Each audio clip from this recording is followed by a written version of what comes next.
दोस्तों नमस्कार। क्या आपने कभी इस बात पर गौर किया है कि जब हम अकेले बैठते हैं, जब चारों ओर शांति होती है, तब भी हमारे भीतर एक शोर कभी बंद नहीं होता। एक ऐसा शोर जो लगातार चलता रहता है।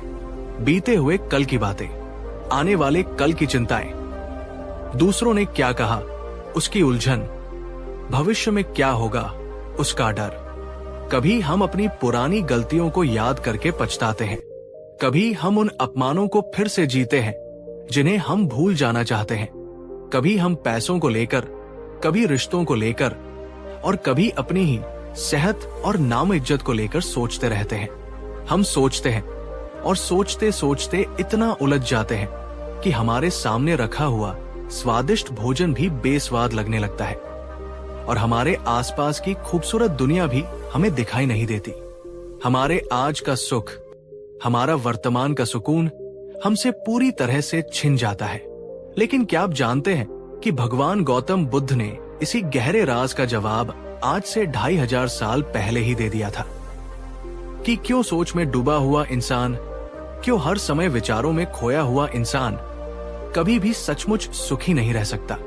आज की इस कहानी में हम बुद्ध के जीवन के एक ऐसे अद्भुत प्रसंग को जानेंगे जिसने न केवल उनके शिष्यों की सोच को एक नई दिशा दी, बल्कि पूरे संसार को ये गहरा सत्य समझा दिया कि इंसान का असली दुश्मन बाहर की दुनिया में नहीं, बल्कि उसके अपने ही अनियंत्रित विचारों में छिपा है।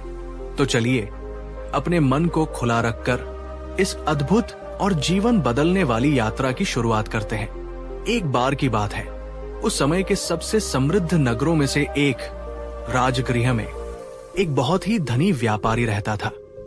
उसके पास वो सब कुछ था जिसे दुनिया सफलता कहती है।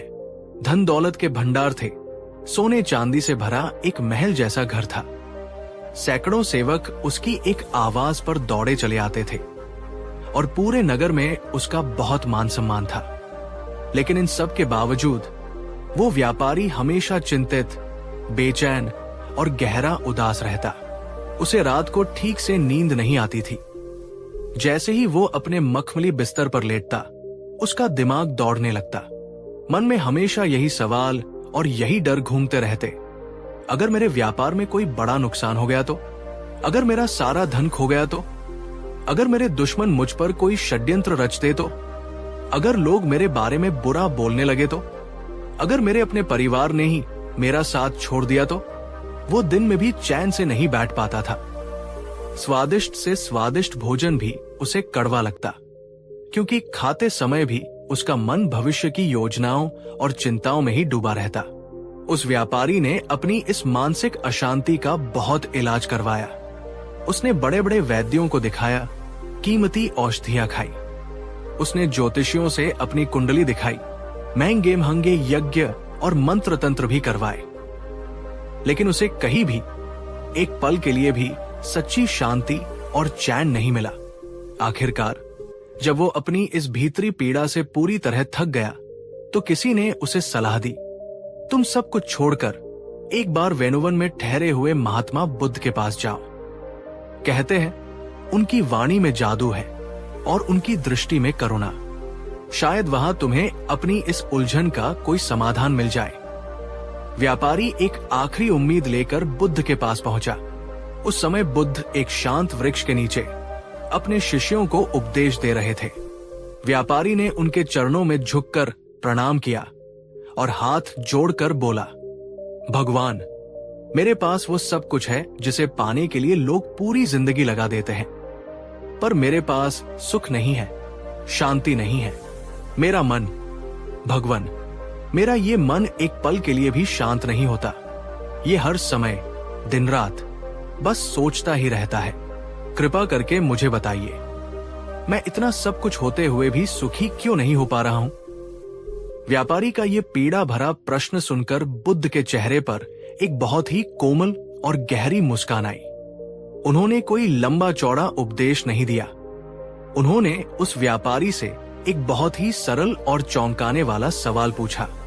उन्होंने कहा, ठीक है व्यापारी, मैं तुम्हारी समस्या का समाधान अवश्य करूंगा, लेकिन उससे पहले तुम मेरे एक छोटे से सवाल का जवाब दो। यदि तुम्हारे हाथ में आग का एक जलता हुआ अंगारा रखा हो तो क्या तुम्हें जलन और पीड़ा होगी या नहीं? व्यापारी ये अजीब सा सवाल सुनकर थोड़ा हैरान हुआ, लेकिन उसने तुरंत उत्तर दिया, बिल्कुल होगी भगवान। भला कौन मूर्ख अपने हाथ में आग का अंगारा रखेगा? वो तो तुरंत उसे फेंक देगा। बुद्ध ने अपनी उसी शांत मुस्कान के साथ कहा, तुमने बिल्कुल सही कहा, लेकिन तुम वही मूर्खता हर पल हर क्षण अपने मन के साथ कर रहे हो। ठीक वैसे ही जैसे तुम अपने हाथ में आग का अंगारा नहीं रख सकते, तुम अपने मन में लगातार जलते हुए चिंता और भय से भरे हुए विचारों की आग को क्यों पकड़े रहते हो? क्या तुम्हें यह दिखाई नहीं देता कि तुम्हें कोई और नहीं बल्कि तुम्हारे अपने ही विचार, तुम्हारी अपनी ही सोच उस जलते हुए अंगारे की तरह हर पल जला रही है, तुम्हें दुख और चिंता दे रही है? ये सुनकर व्यापारी पूरी तरह से चौंक गया। उसने आज तक कभी इस तरह से नहीं सोचा था। वो हमेशा सोचता था कि उसकी चिंता का कारण बाहर की दुनिया, उसका व्यापार और उसके लोग हैं। लेकिन आज पहली बार किसी ने उसे ये आईना दिखाया था कि समस्या बाहर नहीं बल्कि उसके अपने ही भीतर है। बुद्ध ने व्यापारी की उलझन को समझते हुए उसे और गहराई से समझाया, हे व्यापारी, मनुष्य का ये मन एक पागल बंदर की तरह है। ये कभी भी एक जगह पर शांति से नहीं बैठता। ये एक पल में कूदकर बीते हुए कल की यादों की डाल पर पहुंच जाता है और दूसरे ही पल में छलांग लगाकर आने वाले कल की फिक्र की डाल पर पहुंच जाता है। और इसी अतीत और भविष्य की कूदफान में वो वर्तमान के सुंदर और शांत तने पर बैठना ही भूल जाता है, जहां जीवन का असली रस है। और जो इंसान हर समय सोच में डूबा रहता है, वो अपनी कल्पनाओं और अपनी चिंताओं की एक ऐसी गांठ बना लेता है जिसे वो सुलझाने की जितनी कोशिश करता है, वो और भी ज्यादा कसती चली जाती है। जैसे एक उलझे हुए धागे की गांठ को अगर तुम जबरदस्ती और जल्दबाजी में खींचोगे तो वो गांठ और भी ज्यादा सख्त हो जाएगी। उसे खोलने के लिए तो धैर्य, शांति और जागरूकता की जरूरत होती है। व्यापारी बुद्ध की हर बात को बहुत ही ध्यान से सुन रहा था। उसे धीरे धीरे समझ आ रहा था कि वो अपनी ही सोच की बनाई हुई एक जेल में कैद था। अपनी बात को और भी सरल और स्पष्ट करने के लिए बुद्ध ने एक बहुत ही सुंदर और व्यावहारिक उदाहरण दिया। उन्होंने पास बैठे अपने शिष्य आनंद को इशारा किया और कहा, आनंद, एक गिलास में थोड़ा साफ पानी लेकर आओ। जब पानी का गिलास लाया गया तो बुद्ध ने जमीन से एक मुट्ठी भर मिट्टी उठाई और उसे उस साफ पानी में डालकर गिलास को जोर जोर से हिला दिया। पानी पूरी तरह से गंदा और मटमैला हो गया। उन्होंने गिलास को ऊपर उठाकर व्यापारी से पूछा, अब बताओ, क्या ये पानी साफ है और पीने योग्य है? सभी शिष्य और व्यापारी बोले, नहीं भगवान, ये पानी तो बहुत गंदा है, इसमें तो सिर्फ गंदगी और मिट्टी ही दिखाई दे रही है। बुद्ध ने उस गिलास को धीरे से जमीन पर रख दिया और अपने उपदेश को जारी रखा। कुछ देर बाद जब उनका उपदेश समाप्त होने वाला था, उन्होंने फिर से उस गिलास की ओर इशारा करके पूछा, अब इस गिलास को देखो। सबने देखा कि गिलास में जो मिट्टी थी वो धीरे धीरे नीचे सतह पर बैठ गई थी और ऊपर का पानी फिर से बिल्कुल साफ और पारदर्शी हो गया था। तब बुद्ध ने व्यापारी को संबोधित करते हुए कहा, हे व्यापारी, तुम्हारा मन भी ठीक इसी पानी के गिलास की तरह है और तुम्हारे विचार इस मिट्टी की तरह है। जब तुम अपने मन को शांत होने का, स्थिर होने का अवसर देते हो तो तुम्हारे सारे चिंता और भय के विचार इस मिट्टी की तरह अपने आप नीचे बैठ जाते हैं और तुम्हारा मन अपनी स्वाभाविक, शांत और शुद्ध अवस्था में लौट आता है। लेकिन जो इंसान हर वक्त सोचता रहता है, जो हर बात पर चिंता करता है, वो अपने मन के इस गिलास को बार बार लगातार हिलाता रहता है। ऐसे में उसका मन रूपी पानी भला कभी साफ और शांत कैसे हो सकता है? ये देखकर व्यापारी ने शर्म से अपना सिर झुका लिया। उसे समझ आ गया कि वह दिन रात अपने ही मन के गिलास को हिलाता रहता था। अब बुद्ध ने व्यापारी के मूल प्रश्न का बहुत ही स्पष्ट और सीधे शब्दों में उत्तर दिया। उन्होंने बताया कि सोच में डूबा इंसान कभी सुखी क्यों नहीं रह सकता। इसके 4 मुख्य कारण हैं। 1, पहला कारण, बहुत ज्यादा सोचने वाला इंसान हमेशा भविष्य के एक काल्पनिक डर में जीता है। भविष्य पूरी तरह से अज्ञात और अनिश्चित है, लेकिन वो अपने मन में ही बुरी से बुरी कल्पनाएं करता रहता है और उन कल्पनाओं से पैदा हुए डर और चिंता में हर पल जलता रहता है।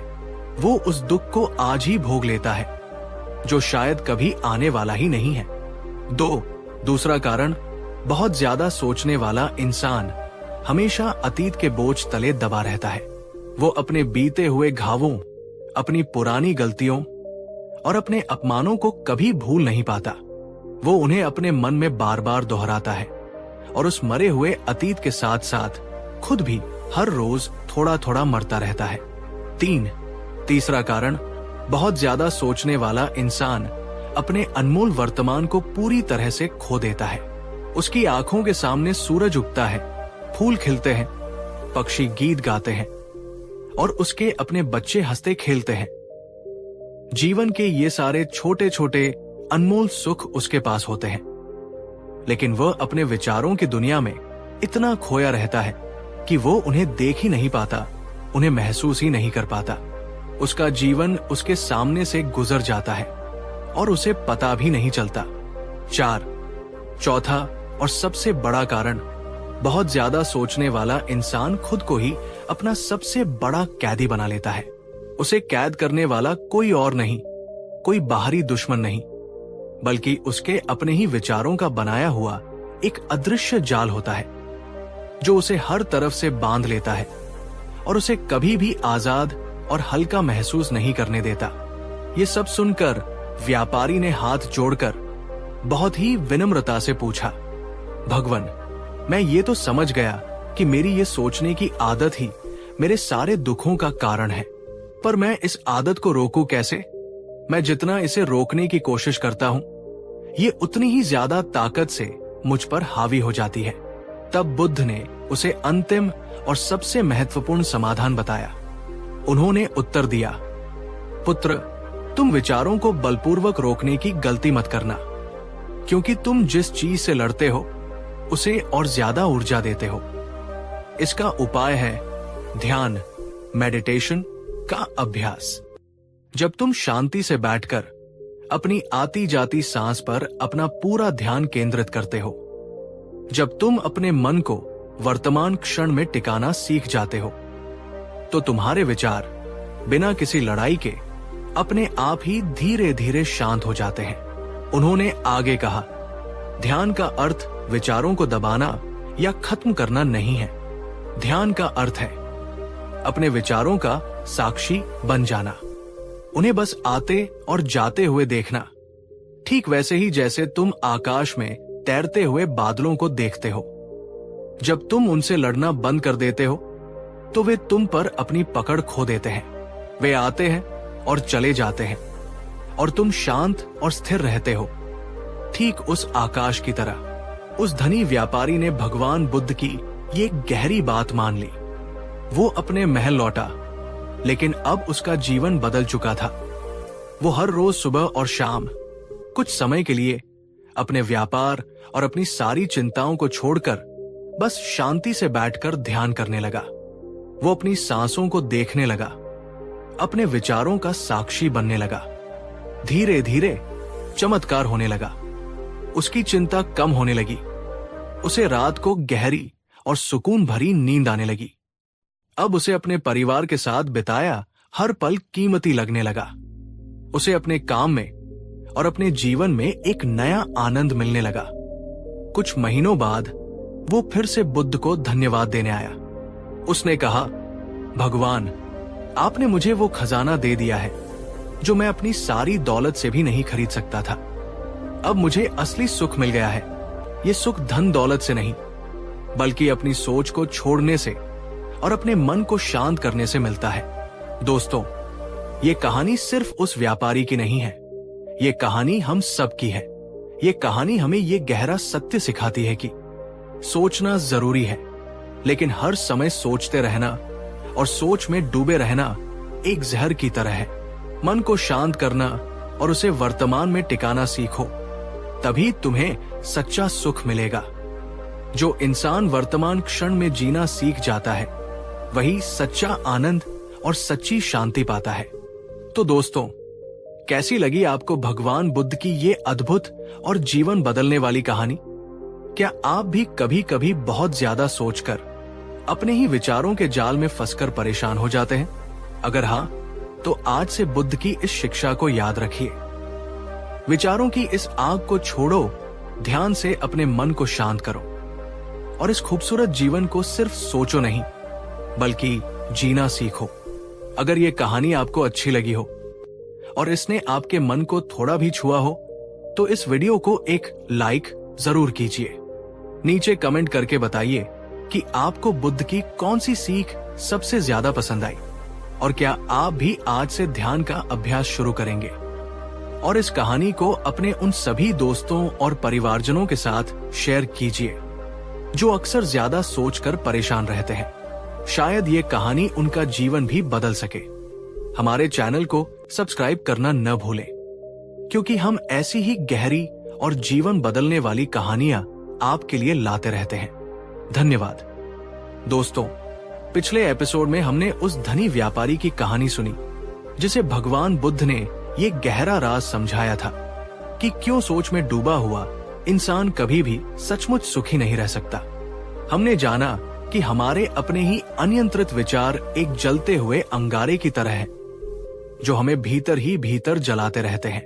लेकिन कहानी वहां खत्म नहीं हुई थी। वो तो सिर्फ समस्या की पहचान थी। असली सवाल तो अब शुरू होता है। अगर ज्यादा सोचना ही हमारे दुख और अशांति का कारण है, तो इस मन को, इस पागल बंदर को शांत कैसे किया जाए? ये सिर्फ उस व्यापारी का सवाल नहीं था। ये सवाल आज भी हम सबका है। और यही सवाल एक दिन भगवान बुद्ध के सबसे प्रिय और जिज्ञासु शिष्य ने भी उनसे पूछा था। उस शिष्य की गहरी जिज्ञासा और बुद्ध का वो अद्भुत, सरल और क्रांतिकारी उत्तर इतना गहरा था कि जिसने भी उसे अपने जीवन में उतारा, उसका जीवन हमेशा के लिए बदल गया। तो आइए, आज की इस कहानी में, इस यात्रा के दूसरे पड़ाव पर हम जानते हैं भगवान गौतम बुद्ध और मन की शांति का वो अनमोल रहस्य। बुद्ध के आश्रम में एक बहुत ही युवा और प्रतिभाशाली भिक्षु था। उसका नाम था आनंद। आनंद बुद्ध के सबसे करीबी शिष्यों में से एक थे। वे हर समय बुद्ध की सेवा में रहते, उनके हर उपदेश को कंठस्थ कर लेते। लेकिन उनका स्वभाव बचपन से ही बहुत जिज्ञासु और विचारशील था। वे हर बात की गहराई में जाते, हर चीज पर सोचते और हर सिद्धांत पर सवाल करते। एक तरफ उनका ये गुण उन्हें ज्ञान के मार्ग पर आगे बढ़ा रहा था, लेकिन दूसरी तरफ उनकी यही सोचने की आदत उनके ध्यान में सबसे बड़ी बाधा बन रही थी। रात को जब विहार में परम शांति छा जाती, जब बाकी सभी भिक्षु अपनी सांसों में डूबकर ध्यान की गहराइयों में उतर जाते, तब आनंद अपने ही विचारों के तूफान से जूझ रहा होता। जैसे ही वो आंखें बंद करता, उसके मन में सवालों और चिंताओं की एक लहर उठ खड़ी होती। क्या मैं सच में सही मार्ग पर हूं?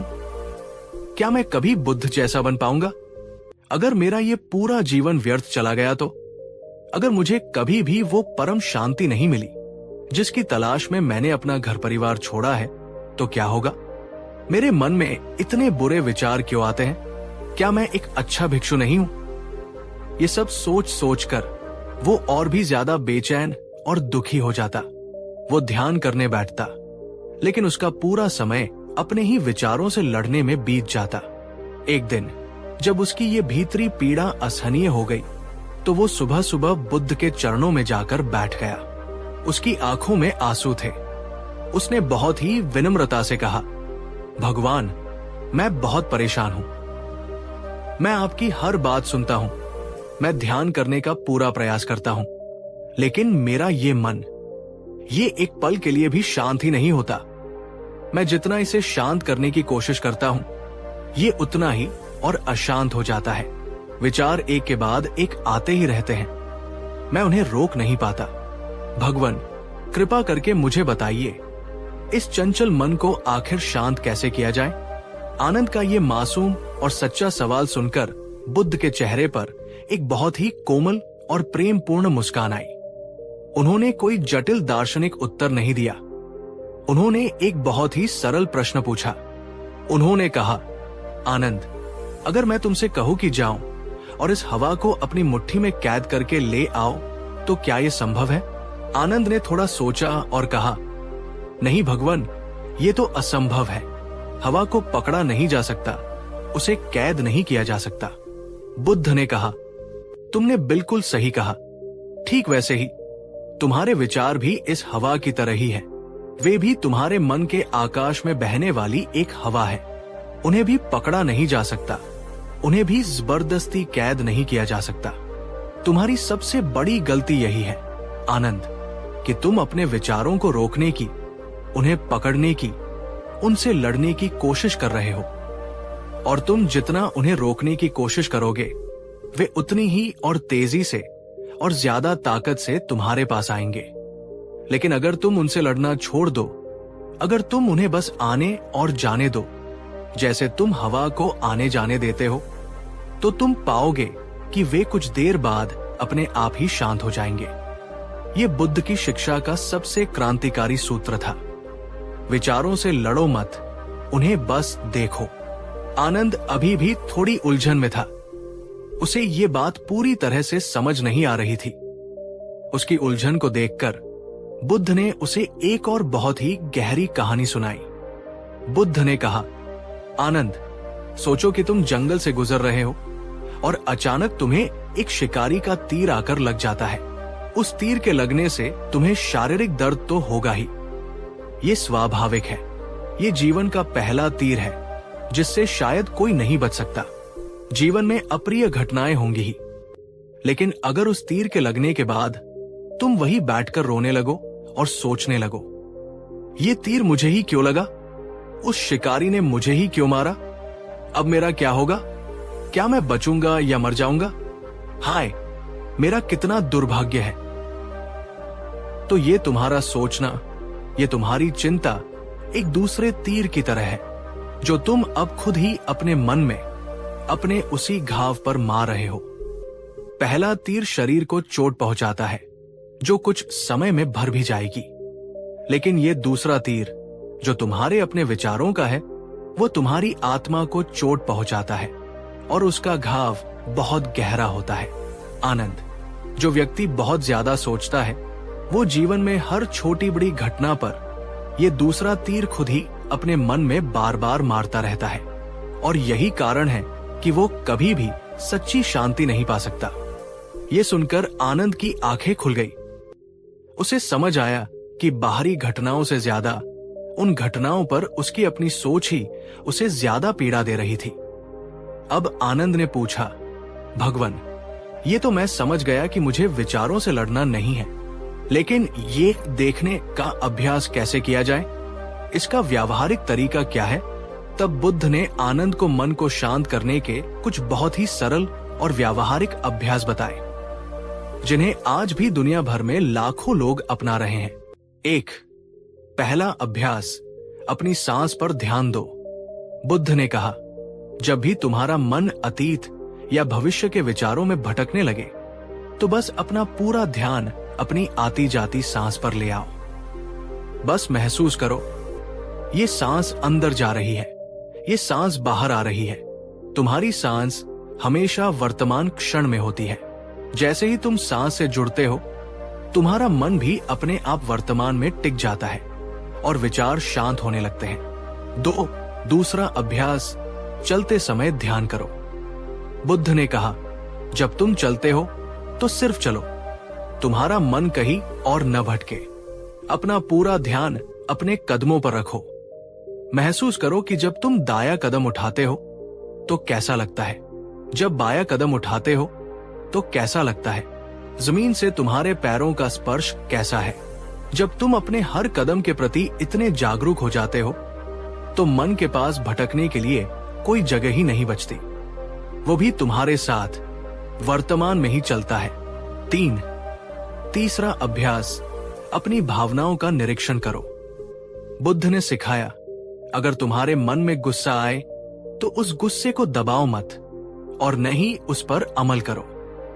बस अपने मन के भीतर एक दर्शक की तरह उसे पहचानो और एक नाम दे दो, ये गुस्सा है। अगर दुख आए तो उसे भी देखो और कहो, ये दुख है। जब हम अपनी भावनाओं को बिना किसी जजमेंट के सिर्फ पहचानते हैं और उन्हें एक नाम दे देते हैं, तो वे हम पर अपनी पकड़ खो देती है। हम उनके गुलाम नहीं बनते, बल्कि उनके मालिक बन जाते हैं। बुद्ध ने अपनी बात को और स्पष्ट करने के लिए एक और सुंदर उदाहरण दिया।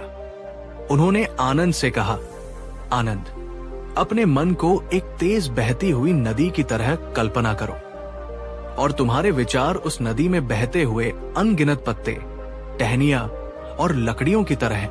अगर तुम नदी के बीच में खड़े होकर हर एक लकड़ी और हर एक पत्ते को पकड़ने की कोशिश करोगे, उन्हें रोकने की कोशिश करोगे, तो क्या होगा? आनंद ने कहा, भगवन, मैं बहुत जल्दी थक जाऊंगा और शायद नदी के तेज बहाव में बह भी जाऊंगा। बुद्ध ने कहा, बिल्कुल सही, लेकिन अगर तुम नदी के बीच से निकलकर किनारे पर एक शांत चट्टान पर बैठ जाओ और बस उन लकड़ियों और पत्तों को बहते हुए देखते रहो, तो क्या होगा? आनंद ने कहा, भगवन, तब मैं शांत रहूंगा और नदी अपने आप उन सब चीजों को बहाकर आगे ले जाएगी। बुद्ध ने मुस्कुराकर कहा, आनंद, तुम्हारे विचार भी ठीक ऐसे ही हैं। अगर तुम हर एक विचार से चिपकोगे, हर एक विचार से लड़ोगे, तो तुम दुखी और अशांत हो जाओगे। लेकिन अगर तुम ध्यान रूपी किनारे पर बैठकर एक साक्षी की तरह अपने विचारों को बस आते और जाते हुए देखने लगोगे, तो तुम्हारा मन अपने आप ही शांत और निर्मल हो जाएगा। आनंद ने भगवान बुद्ध की इन गहरी और व्यावहारिक बातों को अपने हृदय में उतार लिया।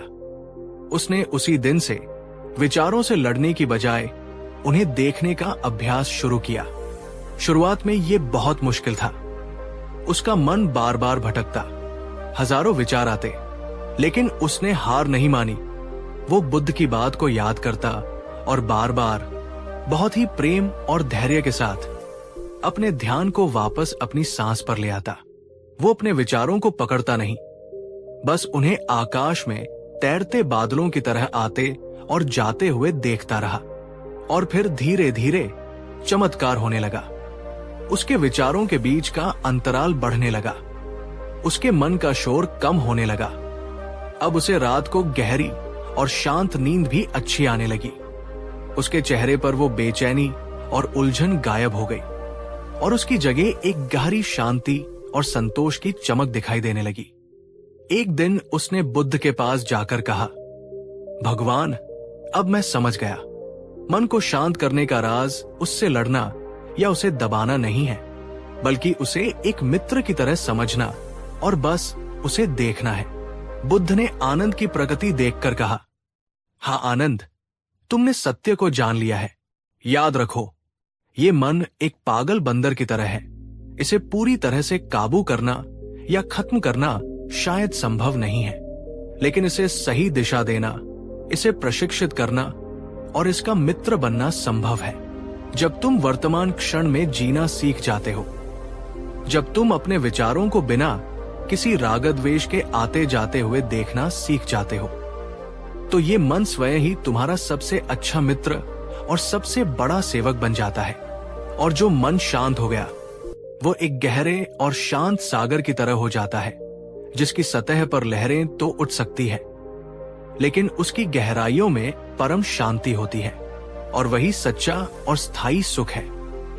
दोस्तों, भगवान बुद्ध और उनके शिष्य आनंद का ये गहरा प्रसंग हमें मन को शांत करने का एक बहुत ही वैज्ञानिक और मनोवैज्ञानिक मार्ग दिखाता है। इस कहानी से हमें ये गहरी सीख मिलती है, बहुत ज्यादा सोचने से सुख नहीं मिलता, बल्कि हमारा दुख और भी ज्यादा बढ़ता है। विचारों को रोकने या दबाने की कोशिश मत करो, क्योंकि ये असंभव है। बस उन्हें एक दर्शक की तरह, एक साक्षी की तरह आते और जाते हुए देखो। अपनी सांस पर ध्यान दो और अपने मन को वर्तमान क्षण में टिकाना सीखो। सच्ची शांति कहीं बाहर नहीं, बल्कि तुम्हारे अपने ही भीतर तुम्हारे शांत मन में ही मिलती है। तो दोस्तों, कैसी लगी आपको भगवान बुद्ध और शिष्य आनंद की ये अद्भुत कहानी? क्या आपको भी लगता है कि हमारा मन अक्सर एक अनियंत्रित बंदर की तरह व्यवहार करता है और कभी शांत नहीं रहता? अगर हाँ, तो आज से बुद्ध के इस गहरे राज को अपने जीवन में अपनाइए। अपनी सोच को, अपने विचारों को दबाइए मत, उनसे लड़िए मत, बस उन्हें एक साक्षी की तरह देखते रहिए और आप पाएंगे कि शांति अपने आप सहजता से आपके जीवन में उतर आएगी। कहानी 2। दोस्तों, क्या आपके साथ भी ऐसा होता है? दिन भर की थकान के बाद जब आप बिस्तर पर सोने के लिए जाते हैं तो आपका शरीर तो सोना चाहता है, लेकिन आपका मन दौड़ना शुरू कर देता है। बीते हुए कल की बातें, आने वाले कल की चिंताएं, अधूरे काम, लोगों की कही बातें, हजारों विचार एक साथ आपके दिमाग पर हमला कर देते हैं।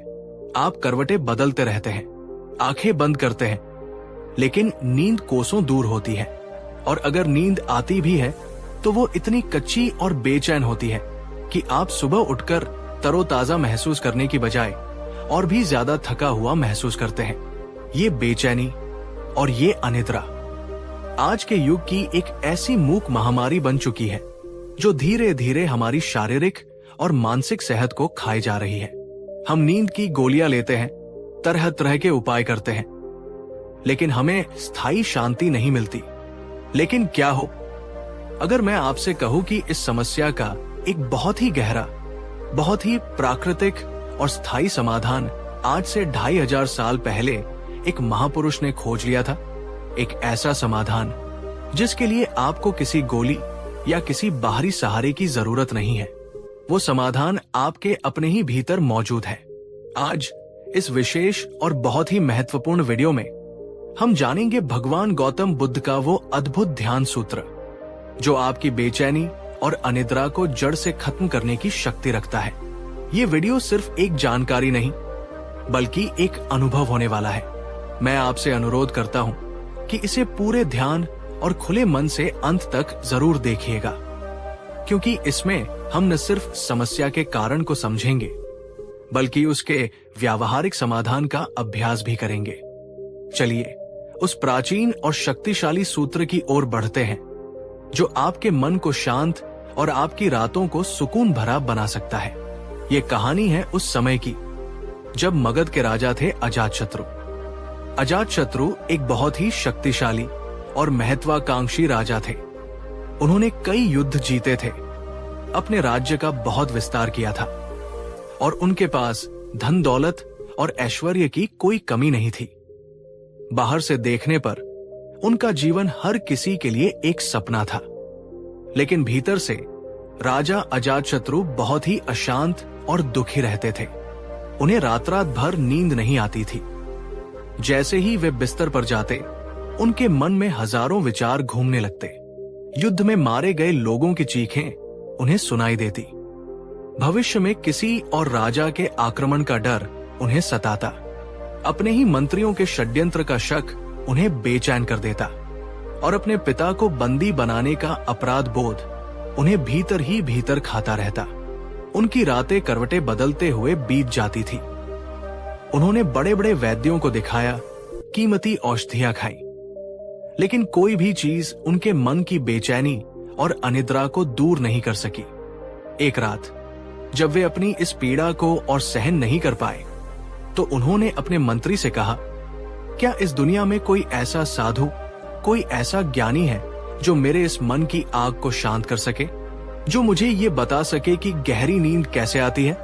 तब उनके वैद्य जीवक ने उन्हें भगवान बुद्ध के बारे में बताया, जो उस समय पास के ही एक आम के बगीचे में ठहरे हुए थे। राजा अजातशत्रु उसी रात बिना किसी तामझाम के साधारण वेश में बुद्ध की शरण में पहुंचे। उन्होंने बुद्ध को प्रणाम किया और अपने कांपते हुए स्वर में अपनी सारी पीड़ा उनके सामने रख दी। उन्होंने कहा, भगवन, मैं इस दुनिया का राजा हूं, मेरे पास सब कुछ है, लेकिन मेरे पास मन की शांति और रात की नींद नहीं है। मेरा मन हर समय जलता रहता है।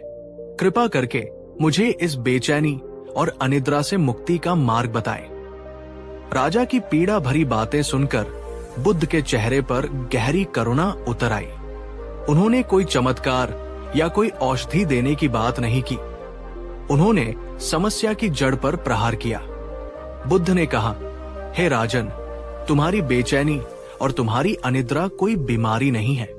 ये तो बस एक लक्षण है, एक संकेत है कि तुम्हारा मन अपनी स्वाभाविक अवस्था में नहीं है।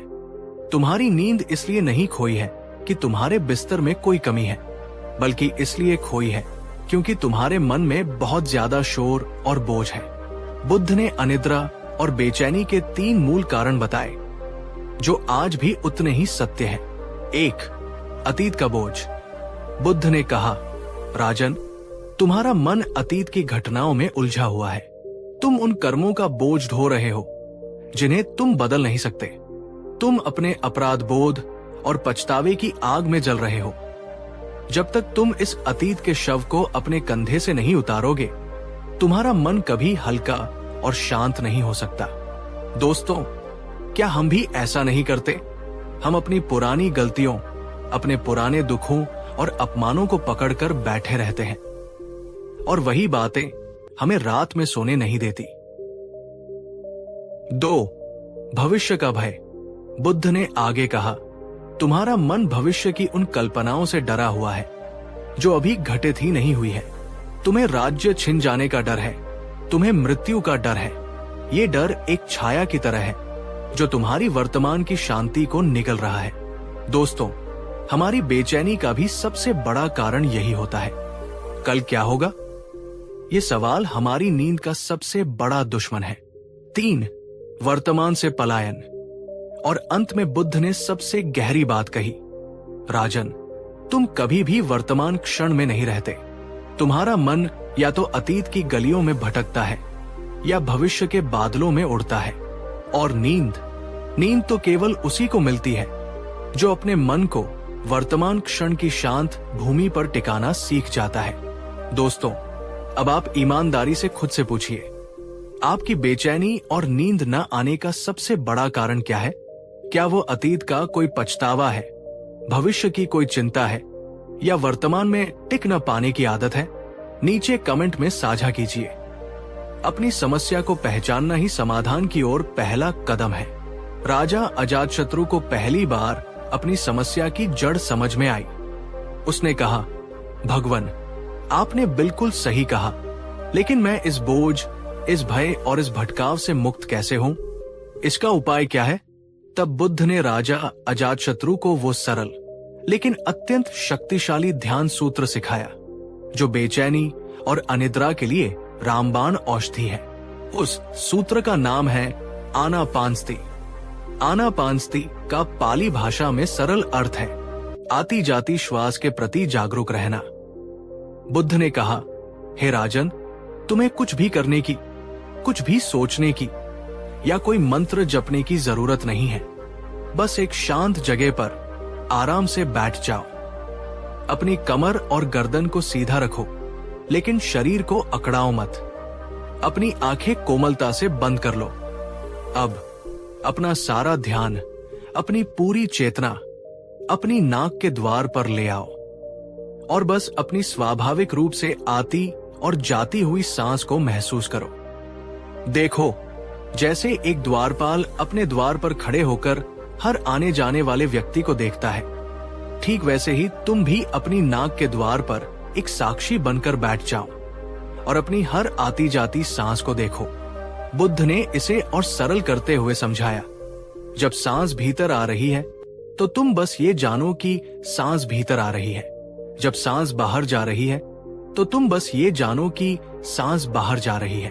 सांस लंबी है या छोटी, गहरी है या उथली, तुम्हें इसे बदलने की या नियंत्रित करने की कोई कोशिश नहीं करनी है।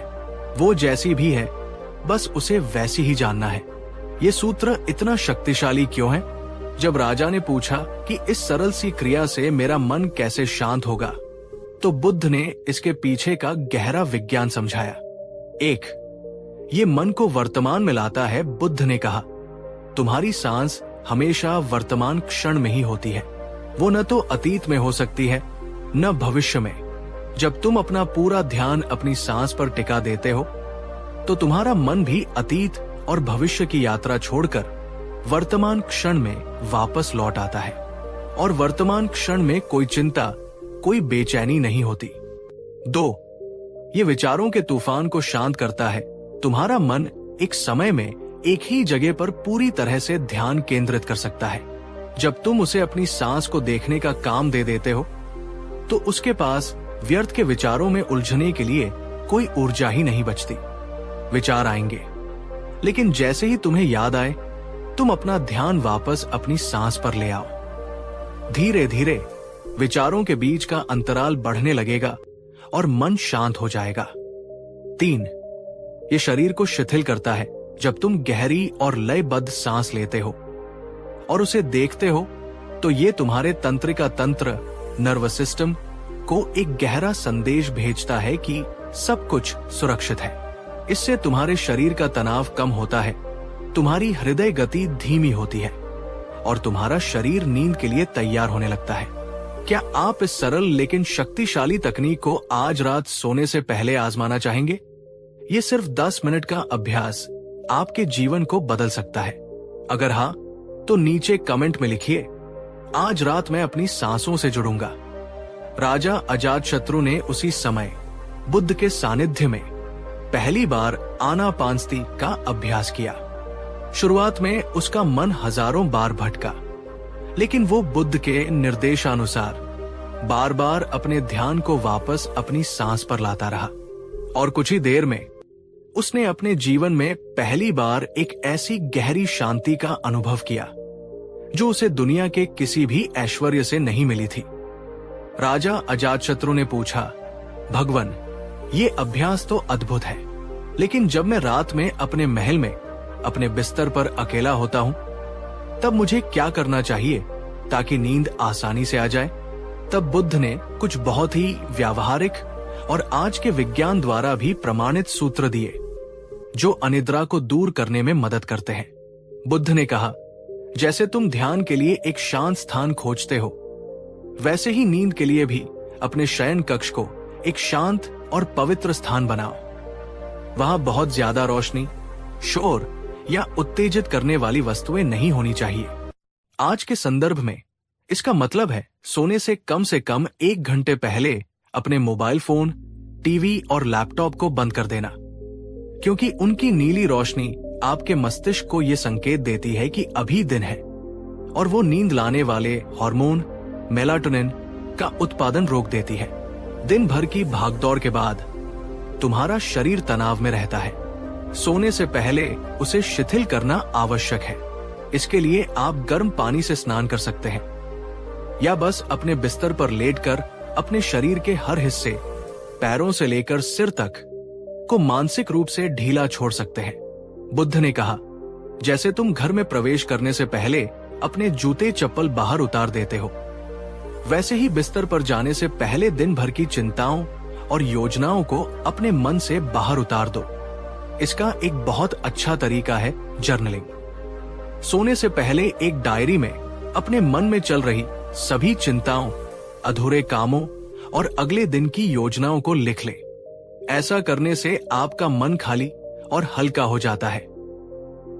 और अंत में जब तुम बिस्तर पर लेट जाओ तो नींद लाने की कोशिश मत करो, क्योंकि तुम नींद को जबरदस्ती नहीं ला सकते।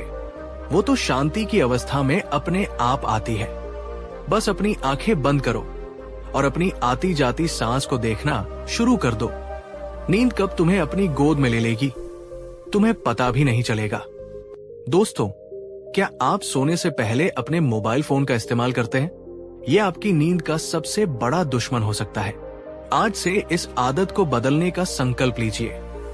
ये छोटा सा बदलाव आपकी नींद की गुणवत्ता में बहुत बड़ा सुधार ला सकता है। राजा ने एक और गहरा सवाल पूछा, भगवान, अनिद्रा के लिए तो ये सूत्र अद्भुत है, लेकिन दिन के समय जब मन में अचानक बेचैनी और चिंता के विचार उठते हैं तब क्या करना चाहिए? हम उन विचारों से कैसे लड़े? तब बुद्ध ने बेचैनी का सबसे गहरा रहस्य बताया। उन्होंने कहा, राजन, बेचैनी और चिंता के विचारों से लड़ना आग को आग से बुझाने की कोशिश करने जैसा है। तुम जितना उनसे लड़ोगे, उन्हें दबाने की कोशिश करोगे, वे उतने ही ज्यादा शक्तिशाली होकर तुम पर हावी होंगे। इसका एकमात्र उपाय है अप्रतिरोध और साक्षी भाव। जब भी मन में कोई बेचैन करने वाला विचार उठे तो उससे लड़ो मत। बस एक वैज्ञानिक की तरह, एक दर्शक की तरह उसे दूर से देखो। देखो कि वो विचार मन में कैसे उठता है, कुछ देर कैसे रहता है और फिर अपने आप कैसे विलीन हो जाता है। तुम पाओगे कि कोई भी विचार स्थायी नहीं है। जब आप अपने बेचैन करने वाले विचारों से लड़ना बंद कर देते हैं और उन्हें बस आने जाने की अनुमति दे देते हैं, तो वे अपनी शक्ति खो देते हैं। वे एक बिन बुलाए मेहमान की तरह होते हैं। जब आप उन्हें कोई तवज्जो नहीं देते तो वे थोड़ी देर रुककर अपने आप चले जाते हैं। क्या आप भी अपने चिंतित करने वाले विचारों से लड़ते हैं और उन्हें दबाने की कोशिश करते हैं? अगर हाँ, तो अगली बार जब ऐसा हो तो बुद्ध की इस साक्षी भाव की तकनीक का प्रयोग करके देखें। आप पाएंगे कि जिस विचार से आप डर रहे थे वो तो बस एक खाली बादल था। उस रात राजा अजातशत्रु ने बुद्ध की शिक्षाओं को अपने जीवन में उतारा। कहते हैं कि कई वर्षों के बाद वो पहली बार एक बच्चे की तरह गहरी और शांत नींद सोया। बुद्ध के इस सरल ध्यान सूत्र ने उसके जीवन को पूरी तरह से बदल दिया। तो दोस्तों, आज की इस गहरी कहानी में हमने जाना, एक, कि हमारी बेचैनी और अनिद्रा का मूल कारण हमारे मन का अतीत और भविष्य में भटकना है।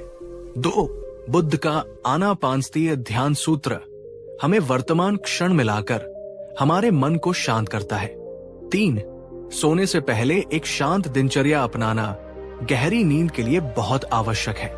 चार, और बेचैनी के विचारों से लड़ना नहीं, बल्कि उन्हें एक साक्षी की तरह देखना ही उनसे मुक्त होने का एकमात्र मार्ग है।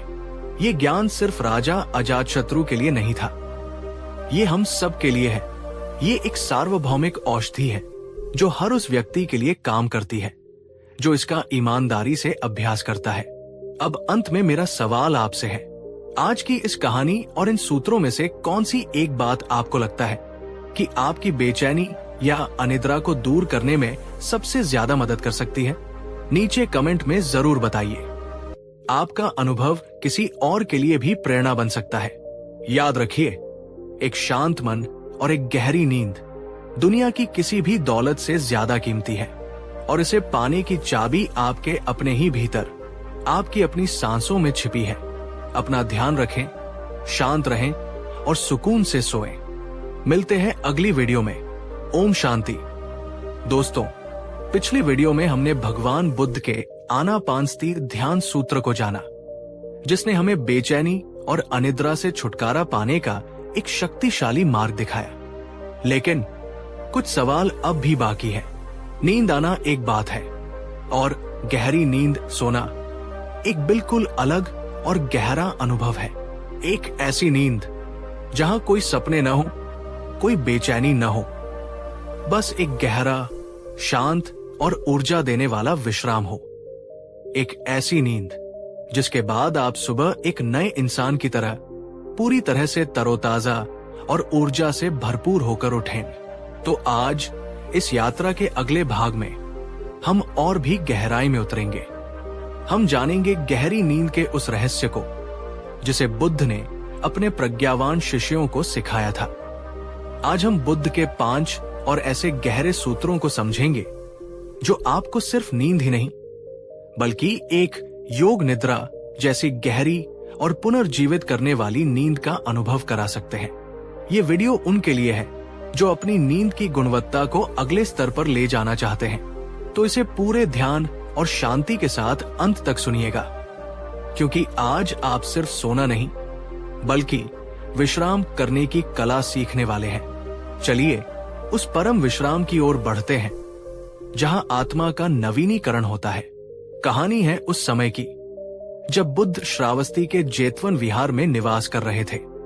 उनके प्रिय शिष्य आनंद, जो हर समय बुद्ध की सेवा में रहते थे, उन्होंने एक बहुत ही अद्भुत बात पर ध्यान दिया।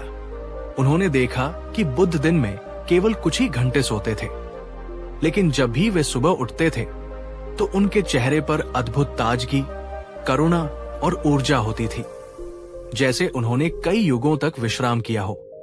दूसरी तरफ दूसरे भिक्षु जो ज्यादा घंटे सोते थे, उनमें से कुछ सुबह उठकर भी थके हुए और आलस्य से भरे हुए लगते थे। ये देखकर आनंद के मन में एक गहरा सवाल उठा। एक रात जब विहार में परम शांति थी, आनंद ने बुद्ध से पूछा, भगवान, आप इतनी कम नींद लेकर भी इतने ऊर्जावान और शांत कैसे रहते हैं, जबकि हम ज्यादा सोकर भी अक्सर थका हुआ महसूस करते हैं? क्या सोने का भी कोई सही तरीका है? गहरी नींद का, परम विश्राम का असली रहस्य क्या है? ये सुनकर बुद्ध के चेहरे पर एक कोमल मुस्कान आ गई। उन्होंने कहा, आनंद, तुम्हारा प्रश्न बहुत महत्वपूर्ण है। ज्यादातर लोग सिर्फ शरीर को सुलाते हैं, मन को नहीं, और जब तक मन नहीं सोता तब तक शरीर को सच्चा विश्राम कभी नहीं मिल सकता। बुद्ध ने समझाया, नींद की गुणवत्ता घंटों की संख्या पर नहीं, बल्कि उसकी गहराई पर निर्भर करती है। कुछ क्षणों की गहरी स्वप्न रहित नींद कई घंटों की बेचैन और सपनों से भरी नींद से कहीं ज्यादा ऊर्जा देती है। तब आनंद ने पूछा, भगवान, तो हम अपने मन को कैसे सुलाएं? उस गहरी स्वप्न रहित नींद की अवस्था को कैसे प्राप्त करें? और तब बुद्ध ने उन 5 गहरे सूत्रों का रहस्य खोला, जो साधारण नींद को एक गहरे ध्यान में बदल देते हैं। बुद्ध ने अपना पहला और सबसे महत्वपूर्ण सूत्र बताया। उन्होंने कहा, आनंद, गहरी नींद में जाने के लिए सबसे पहले तुम्हें हल्का होना पड़ेगा। तुम दिन भर के बोझ को अपने मन पर लाद कर एक गहरी और शांत नींद की उम्मीद नहीं कर सकते। ये बोझ क्या है? दिन भर की घटनाओं का बोझ, आज किसने क्या कहा, किसने अच्छा व्यवहार किया, किसने बुरा, अधूरे कामों का बोझ, मुझे कल ये करना है, वो करना है, भावनाओं का बोझ, दिन भर में पैदा हुआ गुस्सा, निराशा, खुशी या उत्तेजना, निर्णयों का बोझ, क्या मैंने आज सही किया, क्या मुझे वैसा करना चाहिए था? बुद्ध ने कहा, तुम्हारा बिस्तर सोने के लिए है, दिन भर के कचरे का विश्लेषण करने के लिए नहीं। जैसे तुम सोने से पहले अपने मैले वस्त्र उतारकर स्वच्छ वस्त्र पहनते हो, ठीक उसी तरह तुम्हें सोने से पहले अपने मन पर पड़े इन सारे बोझों को भी उतार फेंकना होगा। कैसे उतारे इस बोझ को? बुद्ध ने एक सरल तकनीक बताई। सोने से 15 से 20 मिनट पहले किसी शांत जगह पर बैठ जाओ, एक डायरी और कलम लो और अपने मन में जो कुछ भी चल रहा है, हर चिंता, हर योजना, हर भावना, उसे उस कागज पर उतार दो। इसे चेतना प्रवाह लेखन कहते हैं। बिना सोचे समझे बस लिखते जाओ। जब तुम अपनी चिंताओं को कागज पर उतार देते हो तो वे तुम्हारे मन से बाहर निकल जाती है। लिखने के बाद उस डायरी को बंद कर दो और मन ही मन ये संकल्प लो, मैंने दिन भर का सारा हिसाब किताब इस डायरी को सौंप दिया है। अब मेरा मन पूरी तरह से खाली, हल्का और शांत है। इन सब बातों पर अब मैं कल सुबह नई ऊर्जा के साथ विचार करूंगा। अभी मेरे विश्राम का समय है। दोस्तों, क्या आप भी अपने दिन भर की समस्याओं को अपने तकिए के नीचे लेकर सोते हैं? क्या आपका दिमाग रात में भी ऑफिस या घर की बातों में उलझा रहता है? अगर हाँ, तो आज रात सोने से पहले इस राइटिंग डाउन तकनीक का प्रयोग जरूर करें। आप महसूस करेंगे कि आपका मन कितना हल्का हो गया है। अगर आप ये करने का संकल्प लेते हैं तो नीचे कमेंट में लिखिए, आज रात मैं अपने मन का बोझ उतारकर सोऊंगा सोऊंगी। बुद्ध ने दूसरा सूत्र बताया, आनंद, तुम्हारा शरीर दिन भर तुम्हारी सेवा करता है। ये तुम्हें चलाता है, तुम्हारे लिए काम करता है। रात में सोने से पहले इसके प्रति कृतज्ञता व्यक्त करना और इसे पूरी तरह से शिथिल करना आवश्यक है। एक तनावग्रस्त शरीर कभी भी गहरी नींद में नहीं जा सकता। इसके लिए बुद्ध ने कायानुपासना का एक सरल रूप सिखाया, जिसे आज विज्ञान बॉडी स्कैन मेडिटेशन कहता है। कैसे करें इसका अभ्यास? जब आप बिस्तर पर लेट जाएं, तो आंखें बंद कर लें, कुछ गहरी सांसें लें। अब अपना पूरा ध्यान अपने दाहिने पैर के अंगूठे पर ले जाएं। बस उसे महसूस करें, वहां की संवेदनाओं को महसूस करें और मन ही मन अपने अंगूठे को दिन भर की मेहनत के लिए धन्यवाद दें और उसे कहें, अब तुम आराम करो, पूरी तरह से शिथिल हो जाओ। फिर अपना ध्यान अपने पंजे पर, अपनी एड़ी पर, अपनी पिंडली पर, अपने घुटने पर धीरे धीरे एक एक करके अपने शरीर के हर हिस्से पर ले जाएं। हर हिस्से पर कुछ सेकंड रुकें, उसे महसूस करें, उसे धन्यवाद दें और उसे पूरी तरह से शिथिल होने का निर्देश दें। पैरों से शुरू करके अपने पेट, अपनी पीठ, अपने हाथों, अपनी गर्दन और अंत में अपने चेहरे की हर एक मांसपेशी को शिथिल करें। यह सूत्र इतना शक्तिशाली क्यों है? 1. ये मन शरीर के संबंध को गहरा करता है। ये आपको अपने शरीर के प्रति ज्यादा जागरूक और संवेदनशील बनाता है। 2.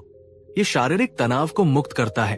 जब आप किसी अंग पर ध्यान केंद्रित करते हैं तो वहां रक्त का प्रवाह बढ़ता है और मांसपेशियां स्वाभाविक रूप से शिथिल हो जाती है। 3. ये मन को एक शांत कार्य देता है। ये आपके मन को व्यर्थ के विचारों में भटकने से रोकता है और उसे एक बहुत ही शांत और सुखद कार्य में लगा देता है। अक्सर सिर तक पहुंचते पहुंचते ही आपको गहरी नींद आ जाएगी। दोस्तों, क्या आप अक्सर शरीर में दर्द या अकड़न के साथ सोते हैं? ये तकनीक न केवल आपकी नींद को गहरा करेगी, बल्कि आपके शरीर के छोटे मोटे दर्द को भी दूर करने में मदद करेगी। ये खुद को प्रेम करने का एक बहुत ही सुंदर तरीका है। नीचे कमेंट में लिखिए, मैं अपने शरीर का सम्मान करती हूं। बुद्ध ने तीसरा और सबसे अनूठा सूत्र बताया, जो नींद को एक साधारण शारीरिक क्रिया से एक गहरी आध्यात्मिक साधना बना देता है। उन्होंने कहा, आनंद, दिन के अंत में अपने मन को क्रोध, घृणा या किसी भी तरह की कड़वाहट के साथ सोने की अनुमति मत दो, क्योंकि तुम जिस भावना के साथ सोगे, तुम्हारा अवचेतन मन रात भर उसी भावना को बढ़ाएगा और तुम सुबह उसी भावना के साथ उठोगे। हमेशा अपने हृदय को प्रेम और मैत्री की भावना से भरकर ही सो। इसके लिए बुद्ध ने मैत्री भावना, मेट्टा भावना का अभ्यास सिखाया। कैसे करें इसका अभ्यास? बिस्तर पर लेटकर बॉडी स्कैन के बाद अपना पूरा ध्यान अपने हृदय के केंद्र पर लाएं और अपने मन में कुछ सकारात्मक वाक्य दोहराएं। सबसे पहले खुद के लिए, मैं सुखी रहूं, मैं शांत रहूं, मैं स्वस्थ रहूं, मैं सुरक्षित रहूं। जब आप अपने भीतर प्रेम और शांति महसूस करने लगे तो इस भावना को दूसरों तक फैलाएं। अपने प्रियजनों के बारे में सोचें और उनके लिए भी यही कामना करें। फिर अपने तटस्थ लोगों, जिन्हें आप जानते हैं पर कोई विशेष भावना नहीं है, के बारे में सोचें। और अंत में जो सबसे कठिन लेकिन सबसे महत्वपूर्ण है, उन लोगों के बारे में सोचें जिन्होंने आपको दुख पहुंचाया है और उनके लिए भी यही कामना करें। वे भी सुखी रहें, वे भी शांत रहें और अंततः इस मैत्री की भावना को पूरी दुनिया के सभी जीवित प्राणियों तक फैला दे। ये सूत्र इतना शक्तिशाली क्यों है? 1. ये नकारात्मकता को साफ करता है। ये दिन भर में इकट्ठे हुए क्रोध, ईर्ष्या और द्वेष को प्रेम और क्षमा में बदल देता है। 2. ये एक सुरक्षित और प्रेमपूर्ण एहसास देता है। ये आपके अवचेतन मन को ये संदेश देता है कि दुनिया एक सुरक्षित जगह है और आप प्रेम से घिरे हुए हैं। इससे चिंता और भय कम होते हैं। 3. यह आपकी नींद को पवित्र बनाता है। आपकी नींद सिर्फ एक शारीरिक आराम नहीं, बल्कि एक प्रेमपूर्ण प्रार्थना बन जाती है। क्या आप भी अक्सर किसी के प्रति गुस्से या नाराजगी के साथ सो जाते हैं? अगर हाँ, तो आप अनजाने में अपने मन में जहर घोल रहे हैं। आज रात सोने से पहले इस मैत्री भावना का अभ्यास करें। उस व्यक्ति को भी माफ करें और उसके लिए भी मंगल कामना करें। आप महसूस करेंगे कि आपके सीने पर से एक बहुत बड़ा बोझ उतर गया है। नीचे कमेंट में लिखिए, मेरा हृदय सभी के लिए प्रेम से भरा है। अब बुद्ध ने आनंद को एक और भी गहरा और भी सूक्ष्म सूत्र बताया, जो उन लोगों के लिए है जिनका मन बहुत ज्यादा चंचल है। उन्होंने कहा, आनंद, यदि आनापानसति के दौरान भी तुम्हारा मन बहुत भटक रहा है तो अपनी सांस की पूरी प्रक्रिया पर ध्यान देने की बजाय सिर्फ उन 2 छोटे क्षणों पर ध्यान केंद्रित करो जहां तुम्हारी सांस रुकती है। ये 2 क्षण कौन से हैं? 1, जब तुम्हारी सांस पूरी तरह से भीतर चली जाती है और बाहर निकलने से ठीक पहले एक पल का जो ठहराव आता है। 2, जब तुम्हारी सांस पूरी तरह से बाहर निकल जाती है और अगली सांस भीतर आने से ठीक पहले एक पल का जो ठहराव आता है। बुद्ध ने कहा, ये 2 बिंदु परम शांति और शून्य के द्वार है। इन क्षणों में तुम्हारा मन भी एक पल के लिए रुक जाता है, विचार शून्य हो जाते हैं। जब तुम अपना पूरा ध्यान इन 2 ठहराव के बिंदुओं को पकड़ने में लगाते हो तो तुम्हारा मन बाहरी दुनिया से पूरी तरह कटकर अपने स्रोत में लीन होने लगता है। इसी शून्य में गहरी और स्वप्न रहित नींद का रहस्य छिपा है। ये एक बहुत ही उन्नत तकनीक है।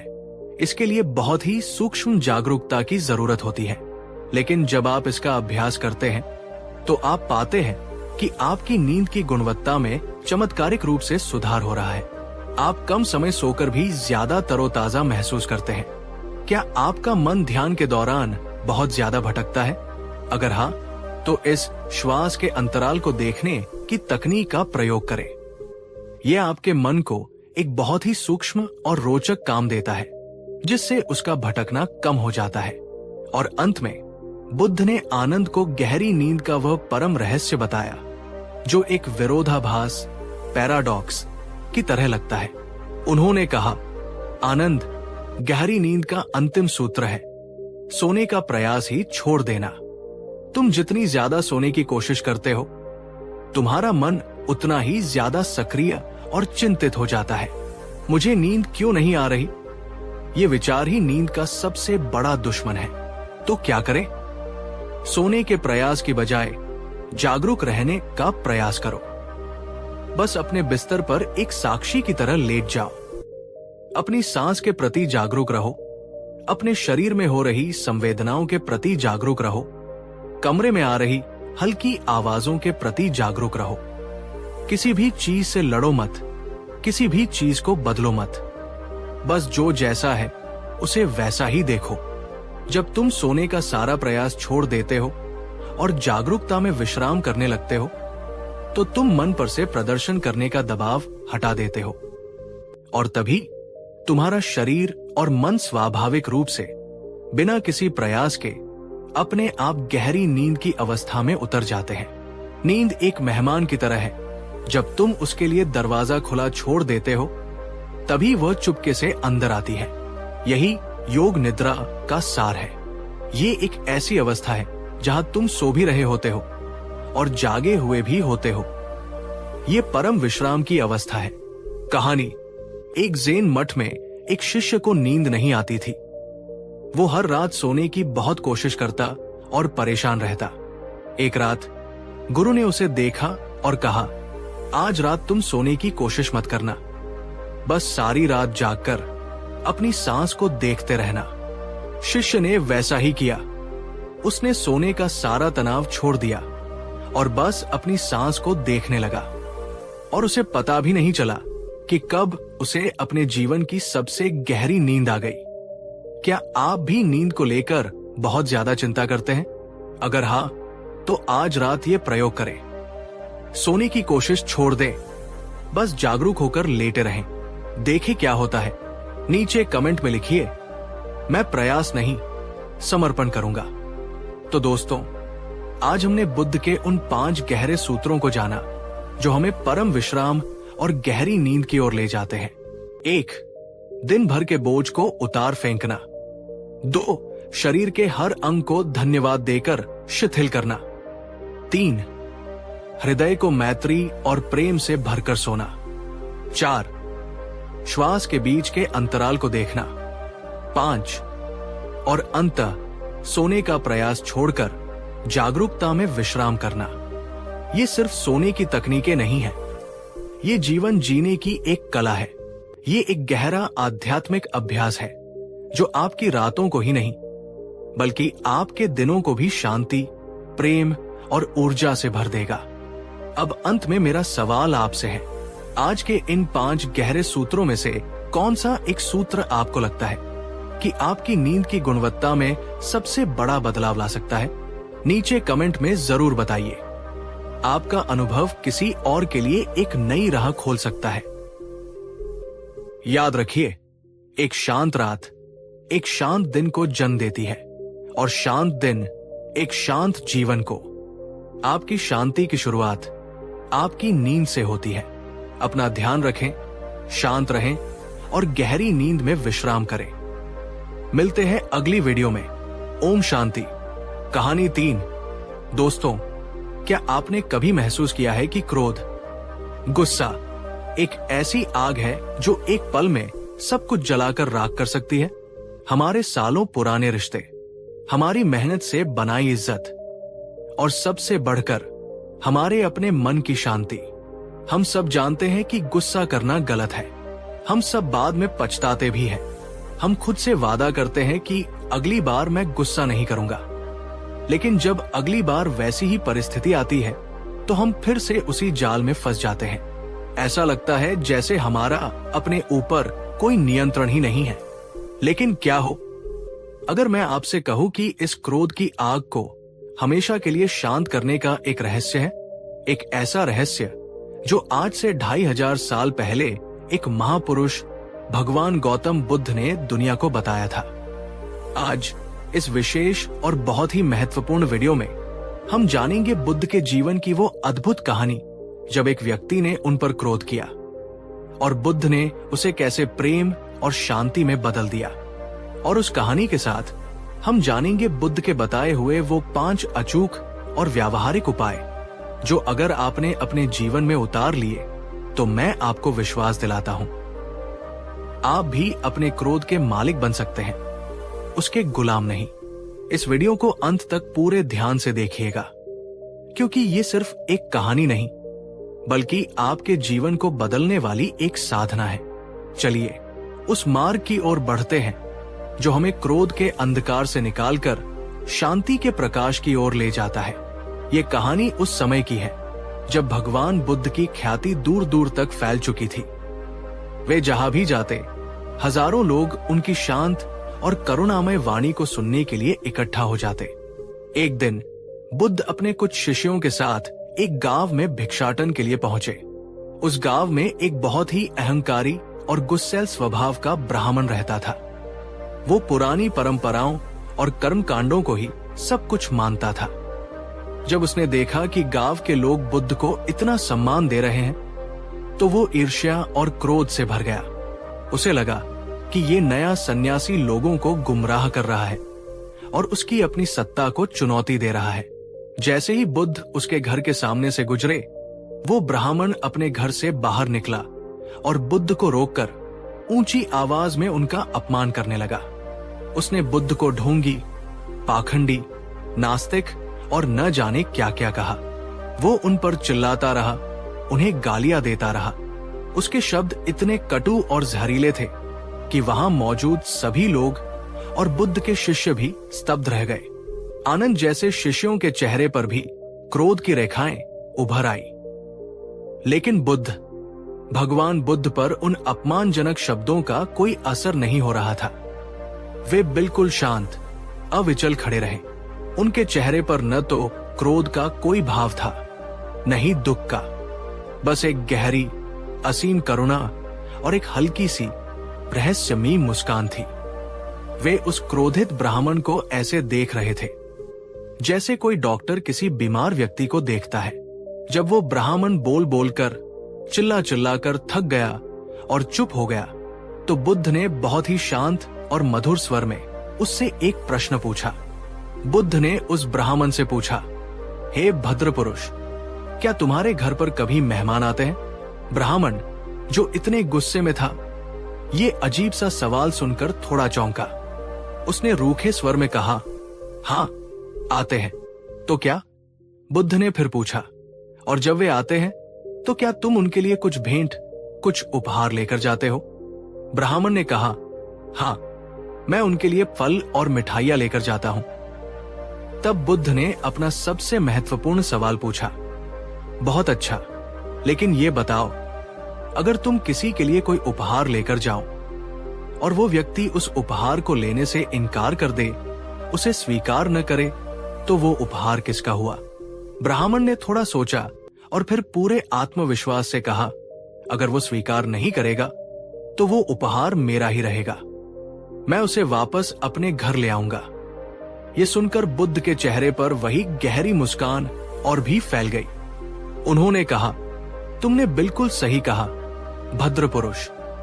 ठीक इसी तरह पिछले कुछ समय से तुम मुझे क्रोध और अपशब्दों का उपहार दे रहे थे, लेकिन मैंने तुम्हारा ये उपहार लेने से इनकार कर दिया है। मैंने इसे स्वीकार नहीं किया। तो अब बताओ, ये क्रोध और ये गालियां किसकी हुई? ये सुनकर वो ब्राह्मण पूरी तरह से निशब्द हो गया। उसके पास कोई जवाब नहीं था। उसकी सारी अकड़, सारा गुस्सा एक पल में पिघल गया। उसे पहली बार अपनी गलती का एहसास हुआ। वो समझ गया कि उसका क्रोध बुद्ध को छू भी नहीं पाया, बल्कि वो जहर उसी के भीतर रह गया था। वो बुद्ध के चरणों में गिर पड़ा और उनसे क्षमा मांगने लगा। दोस्तों, इस कहानी में क्रोध से मुक्ति का सबसे पहला और सबसे गहरा सूत्र छिपा है। कोई भी व्यक्ति आपको क्रोधित नहीं कर सकता जब तक कि आप उसके व्यवहार या उसके शब्दों को व्यक्तिगत रूप से स्वीकार न करें। जब कोई आपका अपमान करता है तो ये उसका कर्म है, उसकी समस्या है। लेकिन उस अपमान को अपने मन में ले लेना और क्रोधित होना, ये आपका चुनाव है। अगर आप उस उपहार को स्वीकार ही न करें तो वो आपको प्रभावित कैसे कर सकता है? क्या आप भी अक्सर दूसरों की बातों को दिल पर ले लेते हैं और घंटों तक क्रोधित रहते हैं? अगर हाँ, तो आज से बुद्ध की इस अस्वीकृत उपहार की तकनीक को याद रखिए। नीचे कमेंट में लिखिए, मैं दूसरों की नकारात्मकता को स्वीकार नहीं करूंगी। उस ब्राह्मण को क्षमा करने के बाद बुद्ध ने उसे और अपने सभी शिष्यों को क्रोध की आग को शांत करने के 5 बहुत ही व्यावहारिक और अचूक उपाय बताए। ये उपाय आज भी उतने ही कारगर हैं। बुद्ध ने कहा, क्रोध एक छोटी सी चिंगारी की तरह है। अगर तुम उस पर तुरंत प्रतिक्रिया की हवा दोगे तो वो एक विनाशकारी आग बन जाएगी।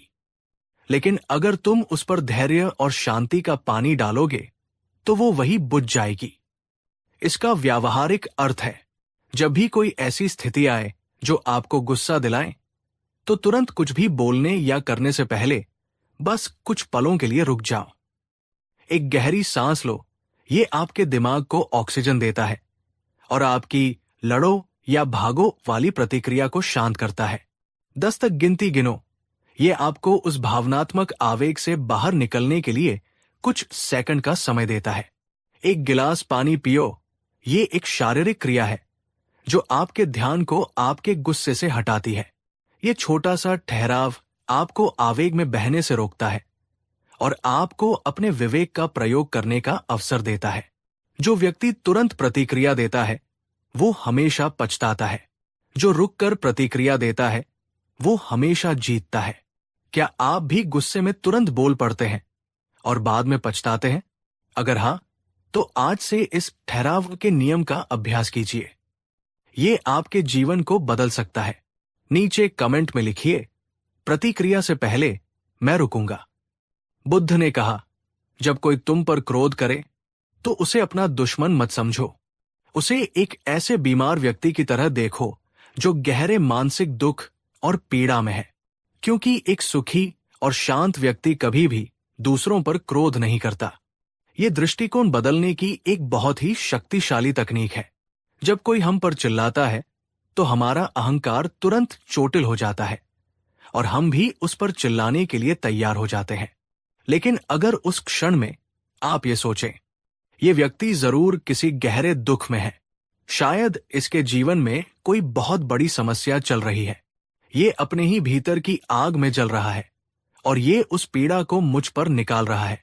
जैसे ही आप ये सोचते हैं, आपका क्रोध करुणा में बदलने लगता है।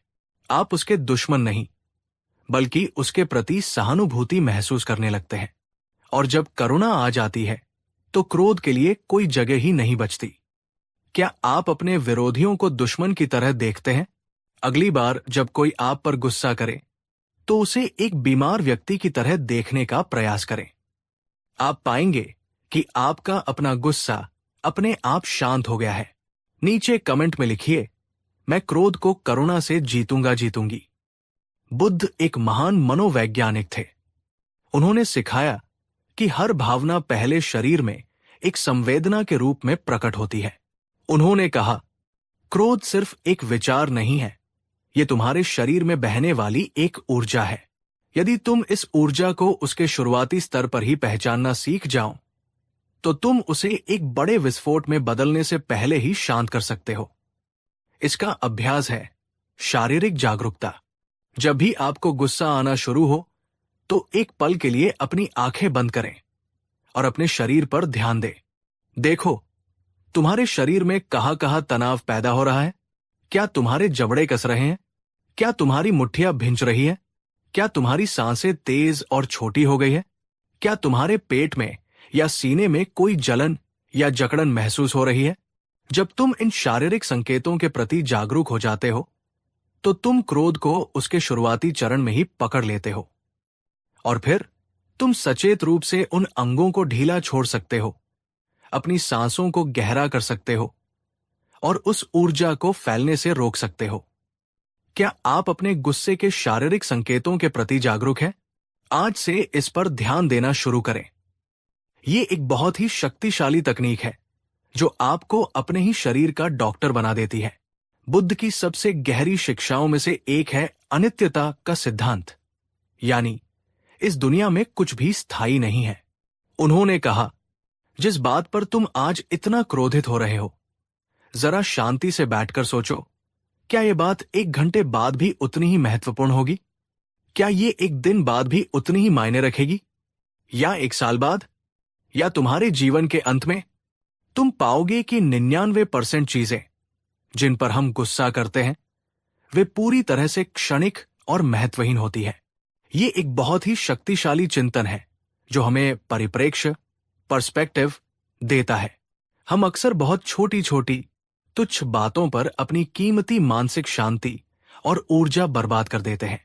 उसने मुझे पार्टी में नमस्ते क्यों नहीं किया? उसने मेरी पोस्ट लाइक क्यों नहीं की? जब भी ऐसी किसी बात पर गुस्सा आए तो खुद से ये सवाल पूछें, क्या यह बात वास्तव में इतनी बड़ी है कि मैं इसके लिए अपनी शांति को दांव पर लगा दूं? आप पाएंगे कि ज्यादातर मामलों में जवाब नहीं होगा। क्या आप भी छोटी छोटी बातों पर बहुत ज्यादा गुस्सा हो जाते हैं? अगर हां, तो इस अनित्यता के चिंतन का अभ्यास करें। यह आपको अनावश्यक क्रोध से बचाएगा। नीचे कमेंट में लिखिए, मैं अपनी शांति को छोटी छोटी बातों के लिए बर्बाद नहीं करूंगा। और अंत में, बुद्ध ने क्रोध का सिर्फ इलाज ही नहीं बल्कि उससे हमेशा के लिए मुक्त होने का, उसे जड़ से खत्म करने का उपाय बताया। उन्होंने कहा, क्रोध एक अंधेरे की तरह है। तुम अंधेरे से लड़ नहीं सकते, उसे डंडे से मारकर बाहर नहीं निकाल सकते। अंधेरे को मिटाने का एक ही तरीका है, प्रकाश का एक छोटा सा दिया जला दो। ठीक इसी तरह क्रोध और घृणा के अंधेरे को मिटाने का एकमात्र तरीका है अपने हृदय में प्रेम और करुणा, मैत्री का दिया जलाना। यह है मैत्री भावना का अभ्यास। इसका मतलब है जानबूझकर अपने मन में अपने लिए और दूसरों के लिए प्रेम और शुभकामना की भावनाएं पैदा करना। हर रोज, और खासकर जब आप क्रोधित महसूस करें, तो शांत बैठकर मन ही मन दोहराएं, मैं सुखी रहूं, मैं शांत रहूं। पहले खुद के लिए, मेरे प्रियजन सुखी रहें, वे शांत रहें। इस दुनिया के सभी प्राणी सुखी रहें, वे शांत रहें। और वो व्यक्ति भी जिसने मुझे क्रोध दिलाया है, वो भी सुखी रहे, वो भी शांत रहे। ये सबसे कठिन लेकिन सबसे परिवर्तनकारी है। जब आप नियमित रूप से अपने मन के बगीचे में प्रेम, करुणा और क्षमा के फूल लगाते हैं, तो वहां क्रोध और घृणा की कांटेदार झाड़ियों के लिए कोई जगह ही नहीं बचती। आप नकारात्मकता से लड़ नहीं रहे होते, आप सकारात्मकता को इतना बढ़ा देते हैं कि नकारात्मकता अपने आप विलीन हो जाती है। तो दोस्तों, आज की इस गहरी कहानी और इन 5 सूत्रों से हमने जाना कि क्रोध से मुक्ति कैसे पाई जा सकती है। 1. दूसरों के क्रोध को एक अस्वीकृत उपहार की तरह देखो। 2. प्रतिक्रिया देने से पहले हमेशा रुको। 3. क्रोधित व्यक्ति को एक बीमार व्यक्ति की तरह देखो। 4. क्रोध के शारीरिक संकेतों को पहचानो। 5. और अंततः अपने मन को प्रेम और करुणा से इतना भर दो कि क्रोध के लिए कोई जगह ही न बचे। ये मार्ग आसान नहीं है। इसके लिए निरंतर अभ्यास और जागरूकता की जरूरत है। लेकिन ये एक ऐसा मार्ग है जो आपको स्थायी शांति और सच्ची स्वतंत्रता की ओर ले जाता है। अब अंत में मेरा सवाल आपसे है, आज के इन 5 उपायों में से कौन सा एक उपाय आपको लगता है कि आप आज से ही अपने जीवन में अपनाना शुरू कर सकते हैं? नीचे कमेंट में जरूर बताइए। आपका संकल्प आपको और भी ज्यादा शक्ति देगा। अगर ये वीडियो आपके मन को थोड़ा भी शांत कर पाया हो, अगर इसने आपको क्रोध से निपटने का एक नया दृष्टिकोण दिया हो, तो इस वीडियो को लाइक कीजिए और इसे अपने उन सभी दोस्तों और प्रियजनों के साथ शेयर कीजिए जिन्हें आपको लगता है कि इसकी जरूरत है। और ऐसी ही गहरी और जीवन बदलने वाली शिक्षाओं के लिए हमारे चैनल को सब्सक्राइब करना न भूलें। याद रखिए, क्रोधित होना किसी और की गलती की सजा खुद को देने जैसा है, और क्षमा करना किसी और को नहीं बल्कि खुद को उस सजा से मुक्त करने जैसा है। चुनाव आपका है। अपना ध्यान रखें, शांत रहें। मिलते हैं अगली वीडियो में।